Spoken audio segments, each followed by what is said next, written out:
So I know some of the people that you're referring to, and they're frequently the same people that used to poo-poo me when I was talking about the collectible markets. And Right. now, yeah, sell your silver because gold and silver is a trade. No, don't sell your gold and silver. I'm very sorry. There are people I do have a level of respect for, but they do not understand what we're going through right now, period. We are resetting from the current system that I raise my right hand to God, no crosses count, right? The system died in 2008 and they had to rush to set up a new system. And hey, these same people have are, big crypto people too, a lot of them, Yeah, right? that's true. So they're embracing the surveillance economy. I do not embrace that. I want to get sound money, which means here's a concept: redeemable gold back in the global monetary system again, because I want this level playing field for my children, for your children, for our grandchildren, for our great grandchildren, and down the road. We have to take our power back because look at how great the public has done with those that are in power. They've done Yeah. just great, having to borrow money in 4 easy payments to feed their children, not being able to afford a house, not being able to afford an education, not being able to afford barely anything. Yeah. So why would we allow them to stay in power and not only stay in power, but give them even more control? Yeah, it's crazy. So, yeah, yeah. Yeah, no, it's absolutely crazy. And sometimes when I hear them say that, I'm like, I just don't know what to say. I just sometimes I get speechless because they're in the silver industry for so long. What would be your piece of advice right now for the new stackers, for the new like there's so many new people on this channel and I'm sure on your channel as well and in the silver and gold markets. What would be just your simple piece of guidance for them as this is their first time. We've been here for many years, you've been here for many years in the industry. What would be your guidance for them? Number one, I think it is critically important for people to understand no matter what it is they're doing, what's its true value? What is its true fundamental value? Not what Wall Street wants to lie to you with or governments want to manipulate you with. So that also goes back to the other question at, what's the true fundamental value of an ounce of gold? Well, it's simple. Money's created from debt. And so you just take all the debt in the world and you divide it by all the gold. There's a finite amount of this stuff, and that gets you to somewhere between $38,000 and $40,000 an ounce. So at $5,000 an ounce, it's a bargain. But Hmm. that also puts silver at a 20-to-1 ratio at about 18 to 2000 an ounce. Why would you sell it when you know that it's really worth at this moment? And the more money they create, the higher those numbers go. They're just numbers. Right. Why in the world would you sell it for 100 or 120 or 84 or wherever it happens to be in a trading market at this moment in time? That's what I'm talking about. They don't understand the fundamentals of the markets, but it's really very simple. You just need to be able to determine how much is this really worth. How the Federal Reserve tells you how much this is worth. Go on their FRED and put in purchasing power of the consumer dollar and look at that left-hand axis and you see a big fat zero. And that means anything you can only convert into this, I don't care how many zeros it has on there, wherever my $10 trillion note went. I don't care how many zeros it has on there. 10 trillion times zero is zero. Yeah. So be aware because you see crypto going up, you see stocks going up, and you think, oh, look at that. It's a bull market. No, no, no, that's not the real market. That is just an illusion to keep you in the system so that they can rob you more easily. Because when the market crashes or they say, no, you can't liquidate, you have no choice. There's no one to talk to. Record debt in richest countries raises alarms because global budgets are strained by borrowing costs. So let's just bring those borrowing costs down so we can borrow more and more and more. Well, there's a real problem with that, and I think we're starting to see that. And you have to ask yourself, has the crisis begun? Because what I'm seeing are a lot of stress signals. And this is extraordinary, and it's a warning sign. Because this past weekend, I looked at it, and it was really interesting. I was looking for what people were searching the most. And millions of people went searching, not for entertainment and not even for distraction, but for answers. They were looking for about what was going on with the gold and silver volatility, with crypto crashing, with bank safety, with inflation that won't go away, with the Fed losing control. And quite honestly, the reason why I read this first is because this is where it stems from. Why? Because the system is based on constantly compounding debt. And if you have a problem growing debt, you have a problem growing the fiat currency to stimulate this system. So that's why I brought that up first. But let me show you those signals, because it's showing us that confidence is cracking, and the public, we can feel it. Because before a system breaks, we get a warning. Before the markets move, fear moves first. And right now, the world is asking the same question. Is my money safe? But you're talking about your fiat money that's in the system, and I can tell you right now, no, it's not safe. But what they don't realize is that these searches, they're not about the markets at all, really. They're about that first domino to fall, the one that falls really quietly. You can't even see it before the rest fall quite loudly, like we've been seeing over the last couple days.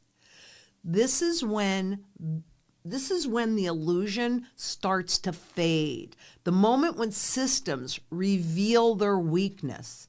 And this is the moment when preparation becomes power.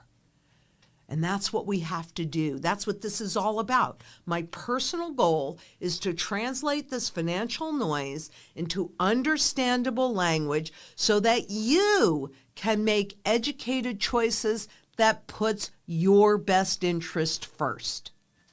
So let's move on so I can show you the first domino to fall was Microsoft. On January 30th, if you haven't noticed this yet, one of the most stable mega caps gapped down 11%. That's actually not normal. That's a collateral event. And you'll see where I did that circle on this slide. That's because the 50-day moving average, which we've been talking about this quite a bit, the 50-day moving average crossed below that 200-day moving average. And that is a technical bear signal. Okay? So look at that gap down, because that then triggered the next piece, which is Bitcoin, which has already been in a bear market. Crypto is always a speculative release valve. So when liquidity tightens, it goes and drains there first. And when confidence evaporates, well, frankly, utility matters. And in a crisis, the world turns to certainty, not speculation. And why does that matter? Because what we're looking at are contracts. And contracts are used in one place. Bitcoin or cryptos or other speculative intangible assets, again, one place, 33 places, 36 places. So when demand goes away, guess what? They can and they do go to zero. It's confidence that gives it value. Just like fiat currency, just like this stuff. It's your confidence that this is something real, that this is something that has value, that pushes you to use it and be willing to work for it and try and save it. But quite honestly, That brings us to the canary in the coal mine. Because, all right, sorry about that. I'm a little ahead of myself here. But I want you to look at the spot Bitcoin because we've been talking about the 200-day moving average. You can see the same kind of crossover that you see right there. So what you need to know is that 50-day moving average currently, the spot price, is 13.73% away from that 200-day moving, or from that 50-day moving average. And I did these on Friday, so they're probably a little bit different today, but it proves the point and makes the point of what we're talking about here. That 200-day moving average, 26% away from that 200-day moving average. Remember, 10% is a lot. Can we have a dead cat bounce? Yes, we can.